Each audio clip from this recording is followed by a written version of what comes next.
Hello बेटा, आप सभी को मेरा नमस्कार। आज का टॉपिक बहुत इंपॉर्टेंट टॉपिक है, बहुत ज्यादा इंपॉर्टेंट टॉपिक है। ठीक है, क्यों? क्योंकि मैं मतलब क्लियरिटी करना चाह रहा हूं कि अगर 2026 क्रैक करना है तो ये रामबाण आपको यूज करना पड़ेगा। जितने भी सिलेक्टेड स्टूडेंट हैं उनसे पूछ लो, ठीक है। और मैं बिल्कुल ट्रू इसलिए बोल रहा हूं क्योंकि 4-5 दिन से कुछ बच्चों के मैसेज आ रहे थे, ठीक है, जो मतलब कहीं भी पढ़ रहे हो, ठीक है। सर एक दिक्कत आ रही है, मार्क्स कैसे इंप्रूव हो, ठीक है, क्योंकि सिलेबस लगभग लगभग एंड पर आ रहा है बट वो फील नहीं आ रहा, मार्क्स इंप्रूव नहीं हो रहे। तो मैंने ठीक है, मैं एक लाइव जाता हूं। तो कल मैंने लाइव सेटअप किया। लाइव सेटअप करने के बाद मुझे समझ में आया कि मैक्सिमम बच्चों की परेशानी क्या है, ठीक है। जैसे कुछ बच्चों से पूछा कि तुम टेस्ट देते हो? सर टेस्ट नहीं देते, हम पढ़ते रहते हैं, कभी नहीं होगा।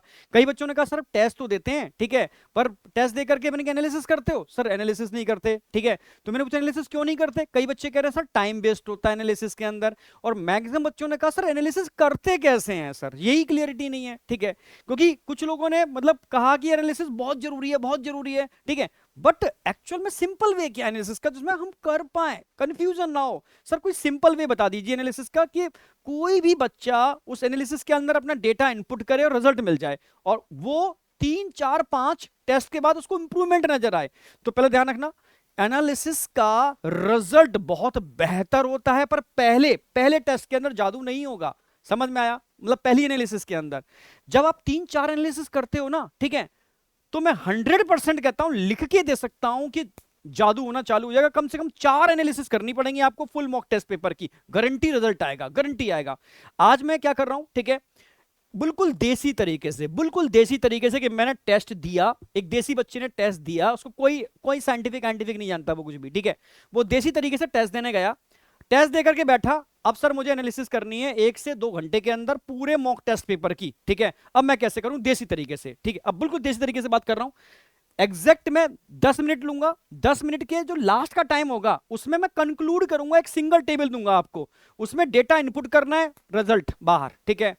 और उसको कैसे कैसे अपने रिजल्ट को समझ रहे, इंप्रूव करने में इंप्लीमेंटेशन करना है। ये बस लास्ट वाला पार्ट बहुत इंपॉर्टेंट है, उसको समझना, ठीक है। बट उसको समझने से पहले कुछ बेसिक समझने होंगे, ठीक है। मैंने टेस्ट एनालिसिस करनी है, भाई मेरे मार्क्स 720 में से कितने आए? देसी भाषा भाई 400 मार्क्स लेकर के आया मैं, ठीक है। 720 में से 400 मार्क्स मिले मुझे, समझना मेरी बात।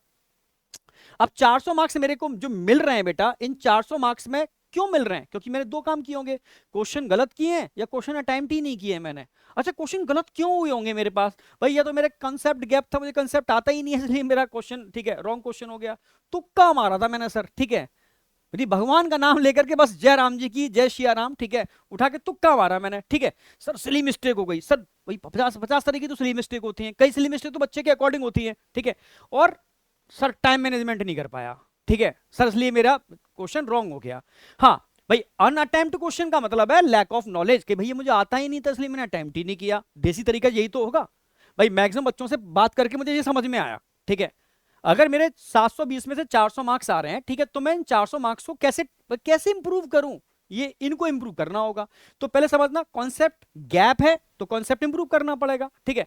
तुक्का नहीं मारना, ध्यान रखना है। तुक्का मारने की आदत धीरे धीरे छोड़ो, एकदम तुक्का इंप्रूव नहीं होगा लास्ट टाइम पर, ध्यान रखना। सिली मिस्टेक कितने टाइप की हो सकती है, सब एक्सप्लेन करूंगा। टाइम मैनेजमेंट कैसे करना है अभी एक्सप्लेन करूंगा।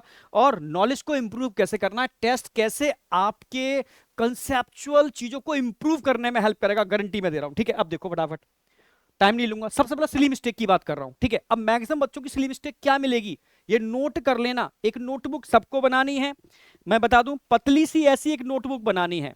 उस नोटबुक पर कॉमन फीचर आगे सबको लिखने हैं।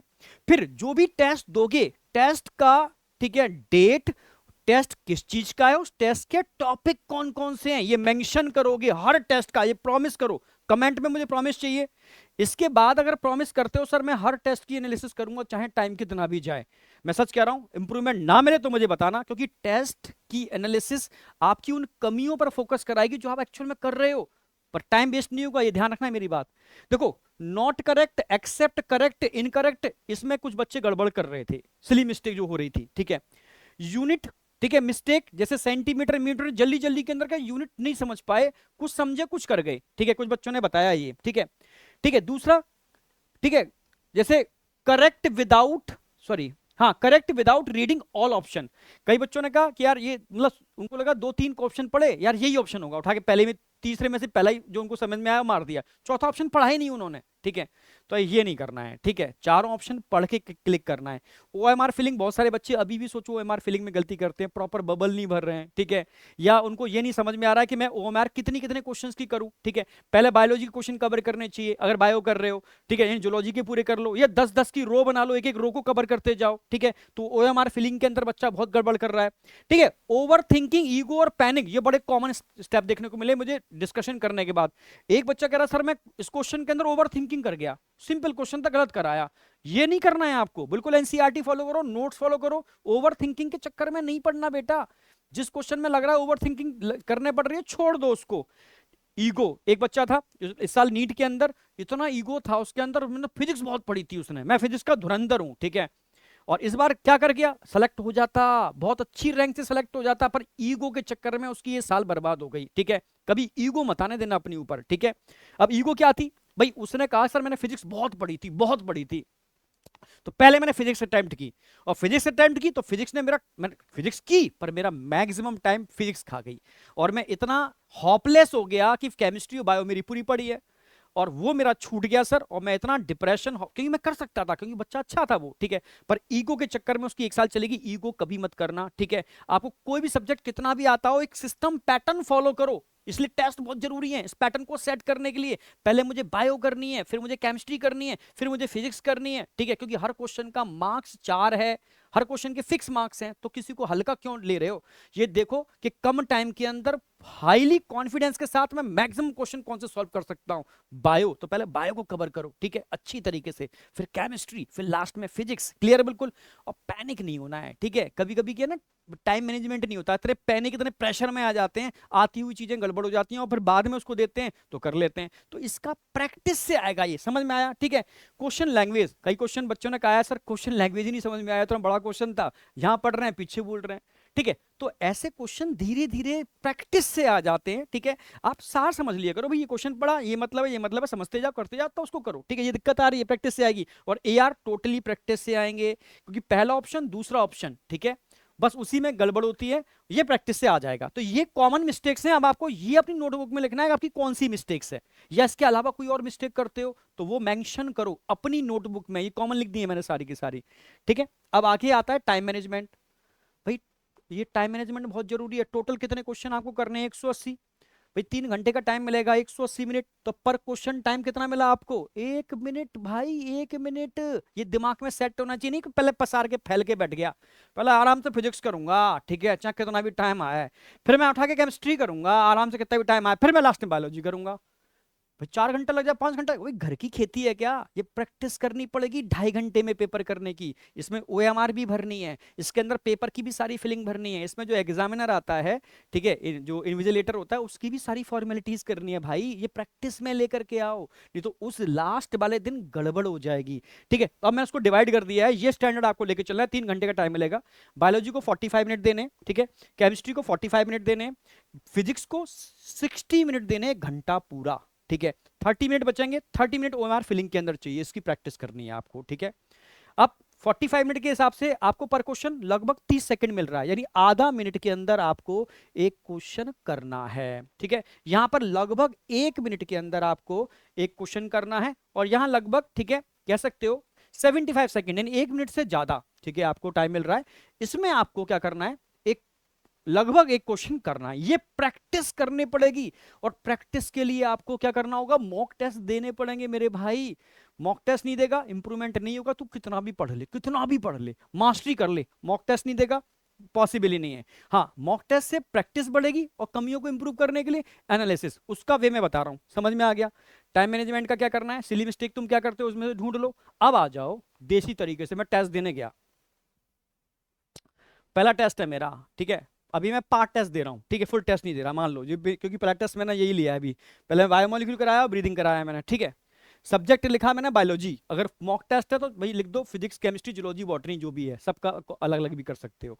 सब बायोलॉजी चैप्टर कौन कौन से थे ये पता होना चाहिए, मैं किस चैप्टर का टेस्ट दे रहा हूँ, इंप्रूवमेंट भी नहीं हुई तो करना है।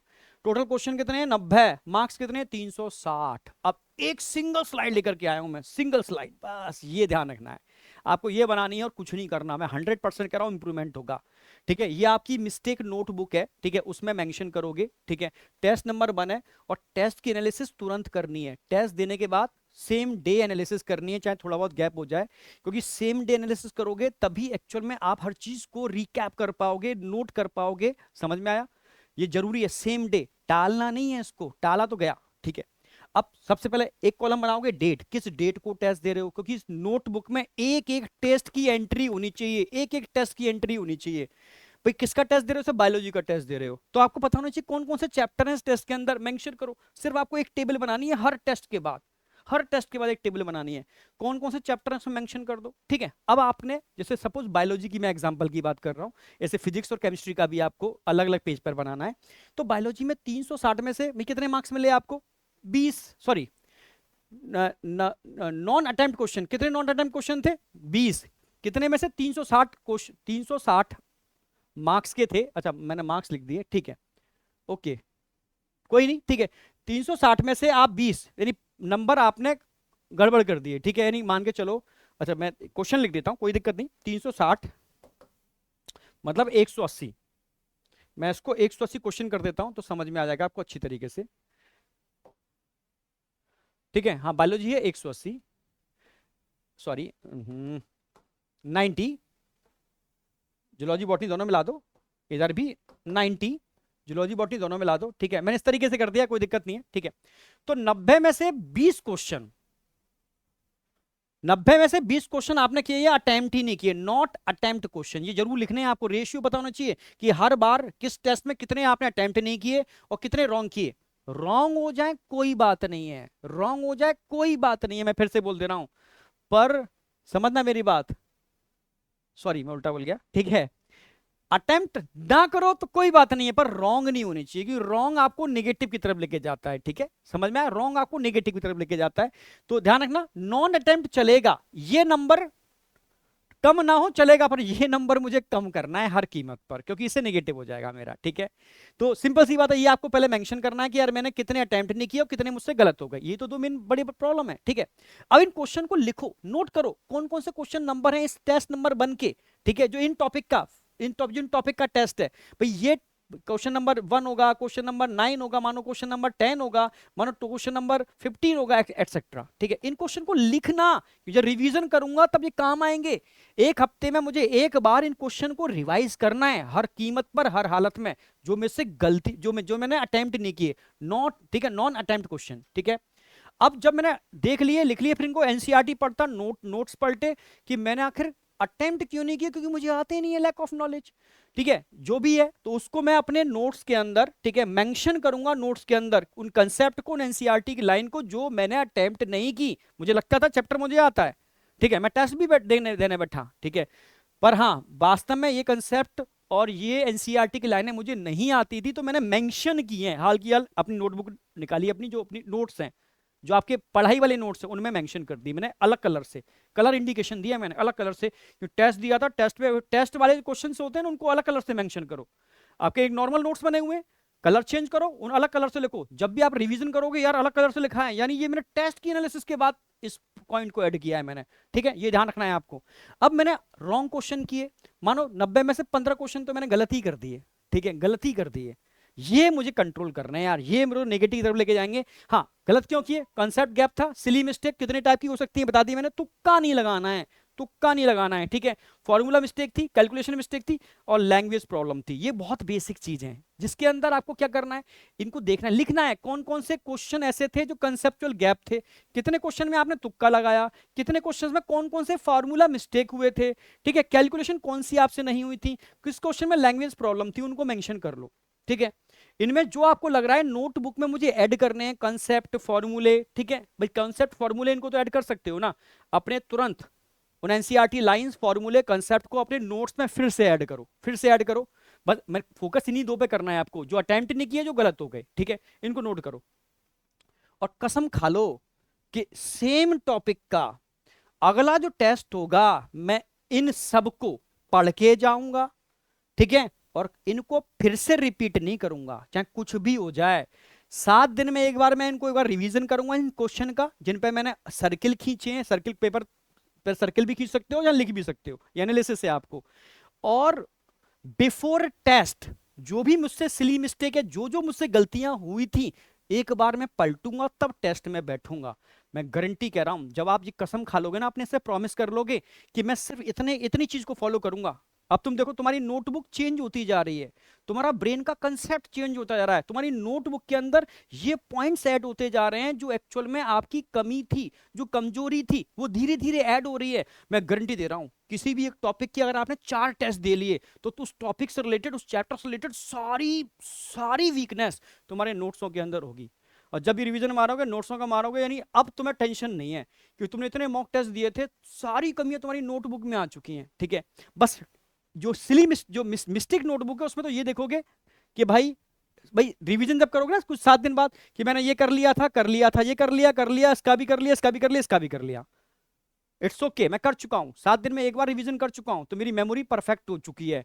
और सारे कंसेप्ट उठा के नोटबुक में, भाई कहां कब तक इस चीजों को पलटोगे? नोटबुक आपकी एक ऐसी होनी चाहिए जिसमें आप नोट्स बनाते हो, अलग कलर का यूज करोगे तो रिवीजन में याद आएगा, यार ये मैंने टेस्ट एनालिसिस के बाद ऐड किया था। सच कह रहा हूं, 100% इंप्रूवमेंट होगा।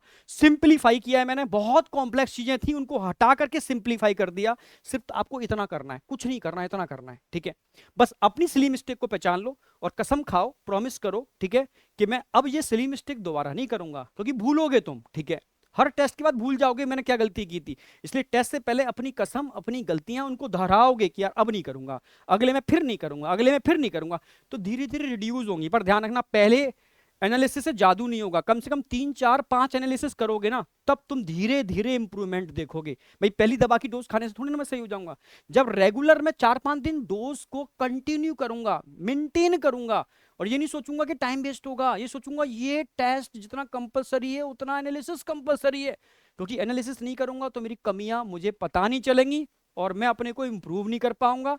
ठीक है, क्योंकि वो मेन अखाड़ा है, उस मेन अखाड़े में मुझसे गलती ना हो, तो पर डे मैं अखाड़े में लड़ूंगा और हर गलती से सीखूंगा, तभी तो मेन अखाड़े के अंदर जीत करके आऊंगा। तो बस बेटा इसको फॉलो करना है सब्जेक्ट वाइज। टेस्ट पहला दे रहे हो, मॉक टेस्ट है, तो आपको बायोलॉजी का, फिजिक्स का, केमिस्ट्री का 3 अलग अलग पेज पर एनालिसिस करनी है। हफ्ते में एक बार इन एनालिसिस का रिवीजन करना है, सारे कंसेप्ट को उठा के नोटबुक में डाल देना है, अपनी नोट्स वाली बुक के अंदर। देखो इंप्रूवमेंट होता है नहीं होता, इससे सिंपल तरीका कोई नहीं है, इसको फॉलो करो, 100% इंप्रूवमेंट होगा। कमेंट में इतना जरूर बता देना, प्रॉमिस जरूर कर देना बेटा कि तुम इसको फॉलो करोगे। मैं जेन्युइन बात कर रहा हूँ, ये मैं वीडियो बनाने के लिए लेकर के नहीं आया, तो मैं बता दे रहा हूँ आपको, कोई व्यू के लिए लेकर के नहीं आया। एग्जैक्ट जरूरत है बच्चे को, एग्जैक्ट सिंप्लीफाई किया है मैंने इसीलिए, और सिंप्लीफाई करके मैं दे रहा हूँ। और ये भी गारंटी दे रहा हूं, अगर आपने इसको फॉलो कर लिया 100% इंप्रूवमेंट होगा। ठीक है, तो मिलते हैं बेटा, ऑल द बेस्ट, बाय।